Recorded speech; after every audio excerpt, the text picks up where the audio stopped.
ఈ వాక్యాన్ని వీక్షిస్తున్న సహోదరి సహోదరులందరికీ క్రీస్తు పేరట వందనములు.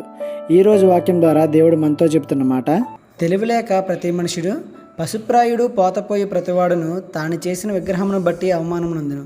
ఇర్మియా గ్రంథము 51వ అధ్యాయము 17వ వచనము. మీరు ఎప్పుడైనా ఆలోచించారా? దేవుడు మనిషిని సృష్టిస్తే మనిషి దేవుణ్ణే తయారు చేస్తున్నాడు. అది కూడా ఎవరికి తోచిన రూపంలో వారి ఆలోచనల చొప్పున చిత్రీకరించుకుంటున్నారు. ఏదో ఒక రాయిని చెక్కి లేదా పోతపోసిన విగ్రహాన్ని దేవుడు అంటున్నారు కదా.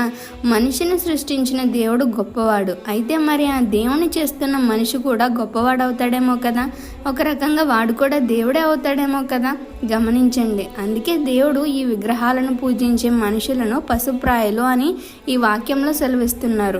దేవునికి రూపం లేదు. ఆయనను ఆత్మతోనూ సత్యంతోనూ ఆరాధించాలి, అంతేకాని విగ్రహ రూపంలో ఆరాధించకూడదు. కాబట్టి ఏ విధమైన విగ్రహాలైనా, అంటే దేవుని నుండి దూరం చేసే ఏ వస్తువునైనా విడిచి ఆత్మలో దేవునిని స్తుతించేవారుగా మనమంతా ఉండాలని మనసారా కోరుకుంటూ ఈ చిన్న సువార్త పరిచర్యలో మీ సహోదరులు. God bless you. ఆమేన్.